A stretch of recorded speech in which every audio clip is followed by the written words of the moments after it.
Imagine waking to the gnaw of hunger, a hollow ache in the pit of your stomach. Your breath fogs in the biting chill of a one-room hut, the earthen floor cold beneath your bare feet. Outside, the pre-dawn grey promises another day of relentless toil, and your only solace, your only shield against the biting wind and the back-breaking labor, is a rough crust of dark bread. This wasn't a nightmare. This was life. For millions. For centuries. Now, before we journey back, a little tip: this story, like life itself, can be savored at different paces. Try listening at 1.25x speed. Many find it sharpens the senses, much like a medieval peasant home does for survival. See if it enhances your journey into their world. What did a medieval peasant truly eat to survive the brutal dance of seasons, the unforgiving winters, the sweltering harvests? How did they, with so little, conjure sustenance from scraps, from the very earth that often seemed determined to starve them? And perhaps the most searching question of all, if you were stripped of your modern comforts, your stock pantries and instant meals, could you endure their daily, unyielding struggle for a single mouthful? Stay with us as we unravel these questions, not through dry facts alone, but through the beating heart of a medieval family. We'll sift through historical evidence, unearth forgotten truths, and share stories of resilience that echo from their time to ours. By the end, you won't just know what they ate, you'll feel the texture of their bread, taste the bitterness of their losses, and perhaps share in the small, fierce joys that kept them alive. Our story begins, as so many did, on a patch of land, not owned, but permitted. We find ourselves in a small village, a scattering of wattle and daub huts huddled around a modest church, its stone spire a constant reminder of a power far greater than any earthly lord. This is the world of Edric, his wife Eliana, and their two children, young Thomas, his hands already calloused, and little Elara, her eyes wide with the unblemished curiosity of youth. Life here is governed by a rhythm older than memory, the rhythm of the seasons, dictated by the sun and the soil. But it's also a rhythm dictated by the feudal system, a vast, intricate web of obligations. Edric doesn't own his fields, no. He works them for the lord of the manor, Sir Reginald, a man he's seen perhaps thrice in his lifetime, a distant figure whose decrees nonetheless shape every waking hour. 2, sometimes 3 days a week, Edric toils on the lord's domain, the best land, his sweat watering crops he will never taste.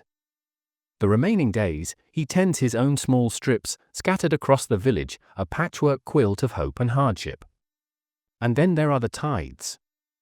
The church, a pillar of solace and spiritual guidance, also demands its due, a tenth of his grain, a tenth of his meager livestock, a tenth of almost everything. It's a divine tax, unquestioned, even when it means the difference between a lean winter and a desperate one. Edric remembers his own father grumbling, hushed and fearful, about the priest's portion often being the plumpest piglet or the finest sheaf of barley. It was a seed of bitterness, quickly buried under layers of faith and fear. Food, you see, wasn't just about sustenance, it was currency, it was obligation, it was power. The lord's granary overflowed, while Edric's might dwindle to a few sacks of coarse rye before the next harvest. This constant, gnawing insecurity was the backdrop to every meal, every decision. When the harvest was good, there was a collective sigh of relief, a brief lifting of the ever-present shadow. But a drought, a flood, a blight, these were spectres that haunted their sleep. Eliana often said, her voice soft but laced with an iron will, the earth gives, and the Lord takes, and God watches over all. We must be clever with what remains in our hands. And clever they were. This wasn't a world of passive victims. It was a world of tireless ingenuity, born from the starkest necessity. How would your relationship with food change if a significant portion of what you produced was immediately taken from you? Share your thoughts below. So, what was it that Eliana had in her hands, day in and day out? What formed the bedrock of their diet, the fuel for those long hours in the field, the sustenance for growing children? Forget delicate white loaves and airy pastries. The peasant's bread was the very essence of the earth, dense, dark, and deeply sustaining. Most commonly, it was made from rye or barley, grains that could withstand harsher conditions than wheat, which was often reserved for the Lord's table or for sale. Sometimes, in truly lean times, the flour would be bulked out with pea flour, ground beans, or even dried acorns, resulting in what was grimly known as coarse bread, a testament to its texture and perhaps, its intended consumer in better times. Imagine Eliana, her arms strong from kneading, working the coarse flour with water and a piece of leftover dough from the previous batch, their precious sourdough starter, a living link to countless bakes before. There was no refined yeast, just the wild, captured air. The dough would be shaped into rough rounds and taken to the communal village oven, if they were fortunate enough to have one, or baked slowly on a hot stone by the hearth, filling their small hut with a scent that was both primitive and profoundly comforting.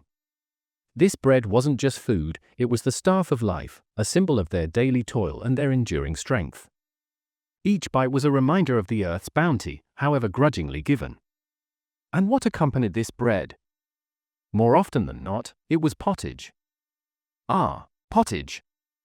The ever-present, ever-evolving cauldron of sustenance. If you could peer into Eliana's bubbling pot, you'd see a thick, savory stew, a universe of ingredients dictated by the season and availability. Its base was usually oats or barley, simmered for hours until it formed a thick gruel.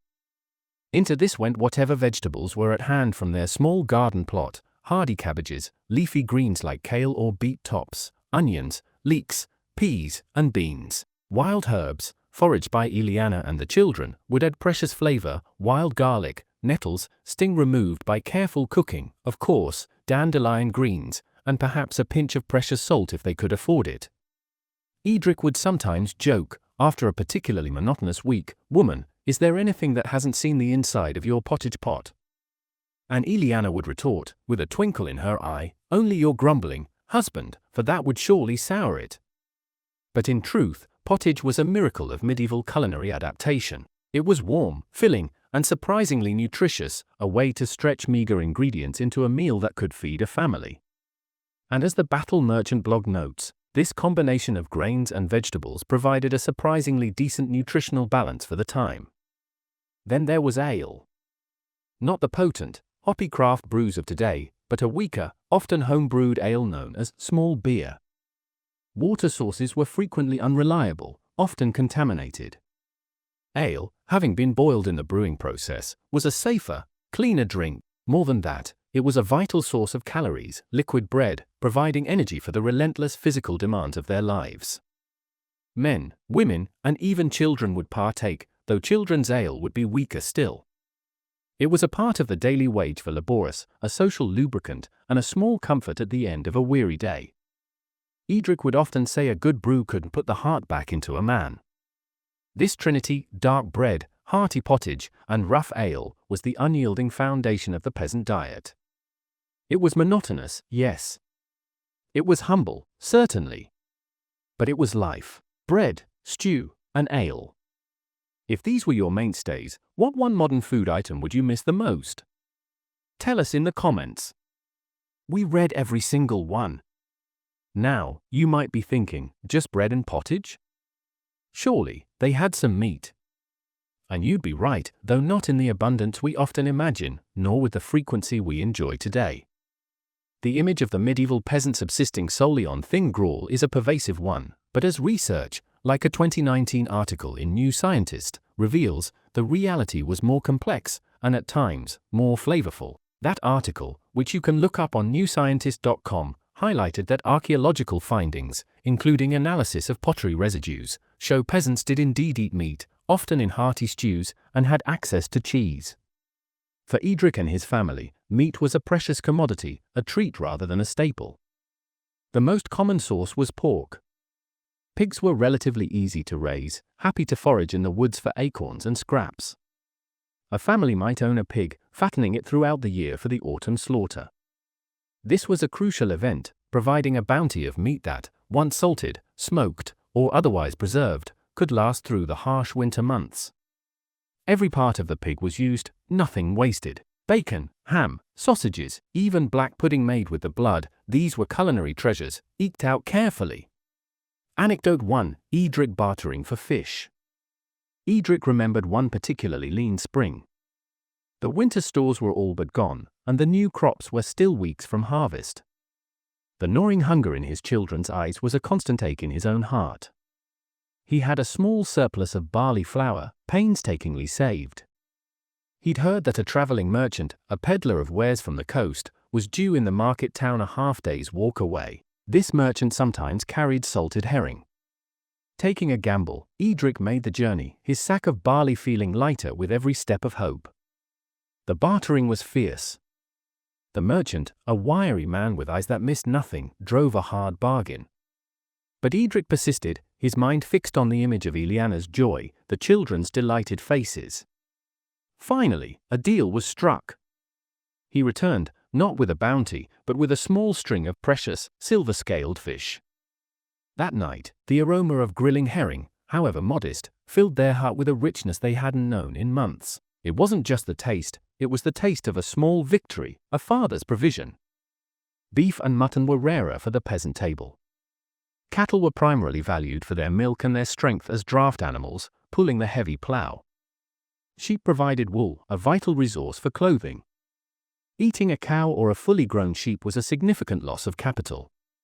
If they did taste beef, it was likely from an old ox, past its working prime, its meat tough and stringy, requiring long, slow simmering in the pottage pot. Fish, for those living near rivers or coastlines, could be a more regular part of the diet. They might catch eels, pike, or perch. For inland families like Edric's, fresh fish was a luxury. Salted or smoked herring and cod, however, were widely traded and provided a valuable source of protein, especially during Lent. Lampreys, those strange, jawless fish, were considered a delicacy, though more often found on the tables of the wealthy. The lord of the manor usually held the rights to the best fishing spots, and poaching was a serious offense, often met with brutal punishment. Yet, the temptation, when hunger bit deep, must have been immense. Dairy products were a cornerstone of the peasant diet, especially for those who kept a cow or a few goats. Eliana cherished their single cow, Daisy, as a member of the family. Milk, when available, was a precious source of nutrition, though it spoiled quickly without refrigeration. More commonly, it was transformed into cheese, hard, pressed cheeses that could last for months, providing a concentrated source of protein and fat. The whey, a byproduct of cheesemaking, was not discarded. It could be drunk, used in pottage, or fed to the pigs. Buttermilk, the tangy liquid left after churning butter, was another valuable food source. Butter itself was a luxury, a prized fat used sparingly. The New Scientist article's findings about cheese consumption align perfectly with this picture. It wasn't just the lords enjoying this versatile food. For Eliana, a hunk of hard cheese, a slice of dark bread, and a cup of ale could make a ploughman's lunch fit for, well, a ploughman like Edric, fortifying him for the afternoon's labor. There was a profound satisfaction in these foods. A slab of bacon, sizzling over the fire, a round of cheese aging quietly in the cool darkness, these weren't just calories, they were the fruits of their foresight, their hard work, a small bastion against the ever-present threat of scarcity. In that moment, as a rare piece of meat simmered in the pot, or as Eliana carefully turned a new cheese, hope didn't just flicker, it cast a warm, steady glow in their weary eyes. Beyond the cultivated fields and the occasional animal, the medieval peasant was an expert forager, and their small garden plots were treasure troves of hardy sustenance. The line between a cultivated and a wild was often beautifully blurred. Eliana, like most peasant women, possessed an encyclopedic knowledge of the local landscape, passed down through generations. She knew which berries were sweet, which nuts were nourishing, and which leaves could add zest or substance to the eternal pottage. Anecdote 2. Eliana foraging for wild herbs. One crisp autumn afternoon, with Thomas and little Elara in tow, Eliana ventured into the woods that fringed their village. The air was sharp with the scent of damp earth and decaying leaves. While Thomas, with youthful exuberance, searched for fallen acorns and chestnuts, a staple in some parts of Europe, like Italy, as the Battle Merchant blog points out, though less common as a primary food in their English village, Eliana's eye scanned the undergrowth. She gathered handfuls of late-season blackberries, their sweetness a welcome counterpoint to their often savory diet. She dug for wild parsnips and collected young nettle tops, always careful to wear gloves. Elara, mimicking her mother, proudly presented a handful of dandelion leaves. Eliana smiled. Even these, blanched to remove bitterness, would find their way into the pot. It wasn't just about finding food, it was about teaching her children the ancient ways of survival, the secrets of the earth's generosity. She often said, "The forest has its own harvest, for those with eyes to see and hands willing to gather." Wild fruits like crab apples, sloes, and wild cherries would be gathered in season. Honey, when a hive could be found and raided, a risky business, was the medieval peasant's primary sweetener, a rare and precious treat. Nuts, hazelnuts, walnuts, beechnuts were calorie-dense and storable, perfect for bolstering winter supplies. In their curtilage, the small plot of land around their hut, Eliana cultivated what were often referred to as herbs, a term that encompassed a wide array of vegetables and flavorings. Leeks, onions, and garlic were mainstays, forming the aromatic base of many a pottage. Cabbages, turnips, and parsnips were hardy root vegetables that stored well. Peas and beans, rich in protein, were grown to be eaten fresh or dried for winter. Leafy greens like spinach, chard, and mustard greens added vitamins. It's crucial to note that vegetables were almost always cooked. The understanding of hygiene and disease transmission wasn't what it is today, and raw vegetables were often viewed with suspicion, believed to cause illness. Everything went into the pot, simmered into submission and safety. Spices, as we know them, pepper, cinnamon, cloves, were astronomically expensive, luxuries far beyond the reach of any peasant. Their flavorings came from the garden and the wild: mustard seed, horseradish, sage, thyme, parsley, marjoram. These weren't just for taste, many herbs also had medicinal properties, and Eliana's knowledge extended to these remedies as well. Anecdote 3. A child savoring a rare apple. One year, the small, gnarled apple tree in their curtilage, usually offering only a few sour fruits, produced a small bounty of surprisingly sweet, red-streaked apples. For Thomas and Ilara, these were treasures. Ilara would cradle one in her small hands, polishing it on her rough-spun tunic until it gleamed. She would take tiny, deliberate bites, her eyes closed in bliss, savoring the crisp snap, the burst of juice, a sweetness so profound in a world of mostly savory and often bland fare. Edric watched her, a lump in his throat. Such a simple thing, an apple.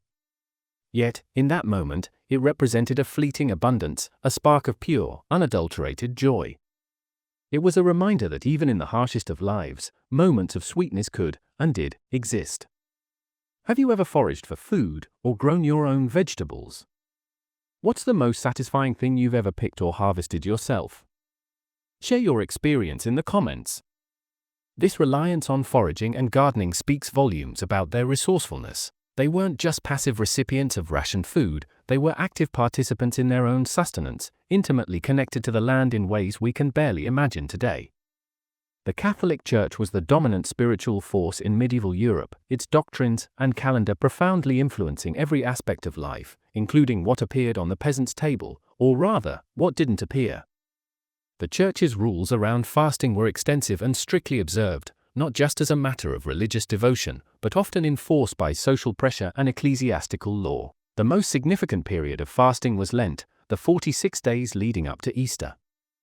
During this time, all animal products, meat, eggs, dairy, were forbidden.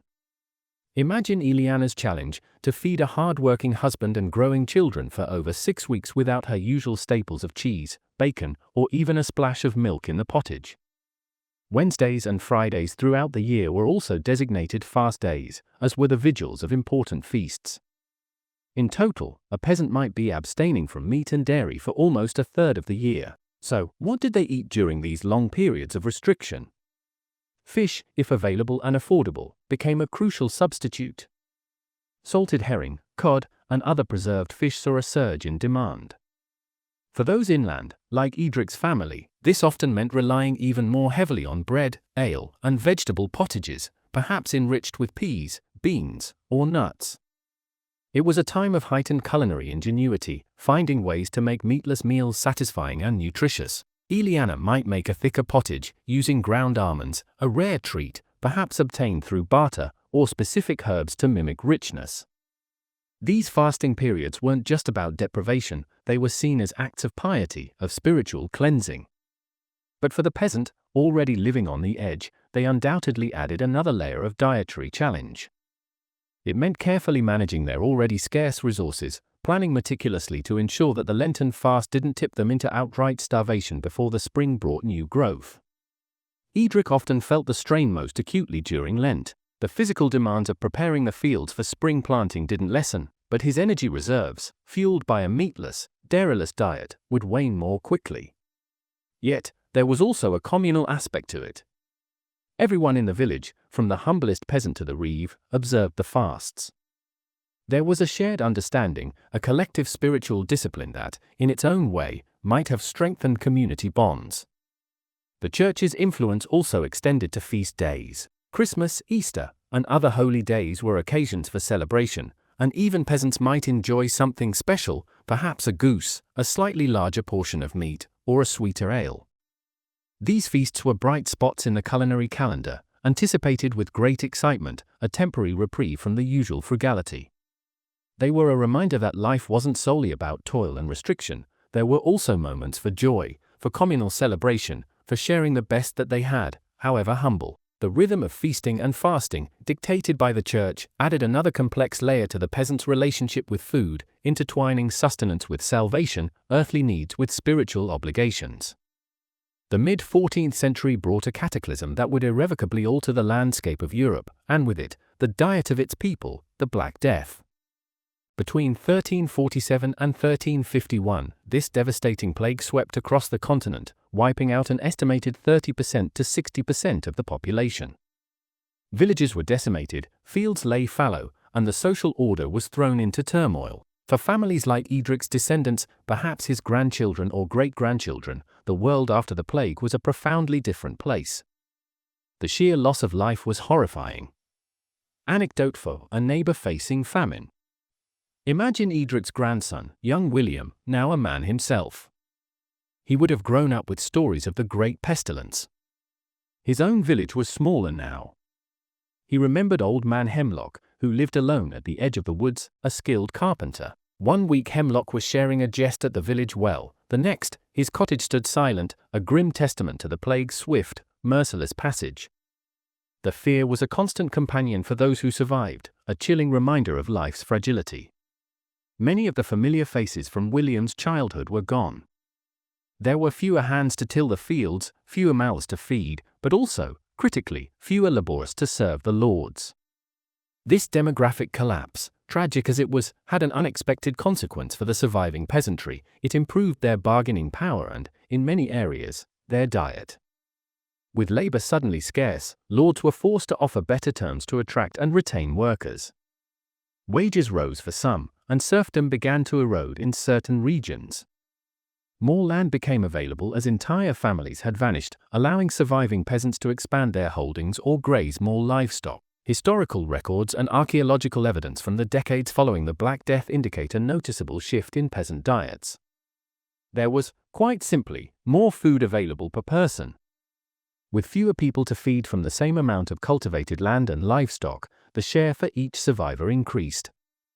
Peasants began to eat more meat, beef, mutton, and pork became more common, not just reserved for special occasions. Dairy products, too, became more accessible. Wheat bread, once a luxury, appeared more frequently on peasant tables, sometimes replacing the coarser rye and barley loaves. The quality of ale also improved in some areas. This wasn't a golden age by any means. Hardship and uncertainty remained.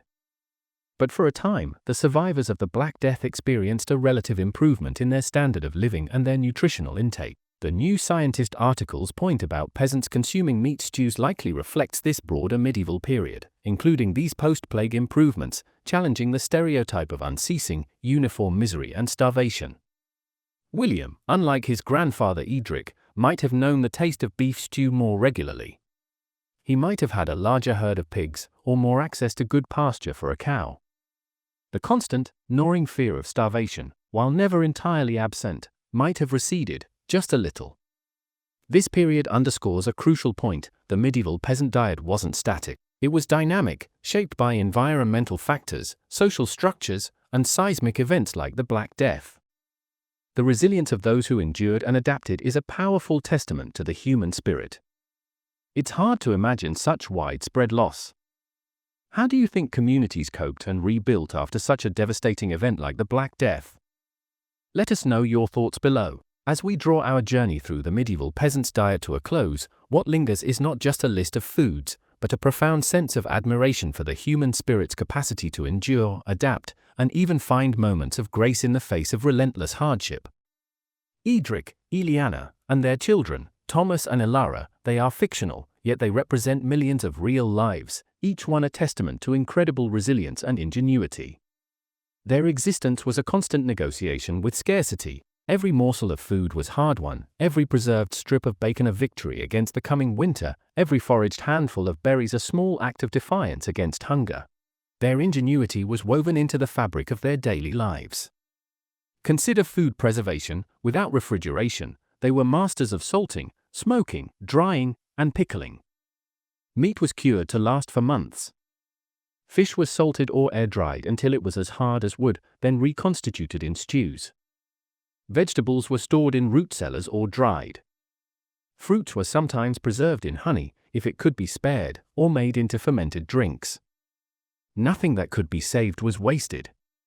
This wasn't just a quaint custom, it was the razor's edge between survival and starvation. They understood their local environment with an intimacy we've largely lost.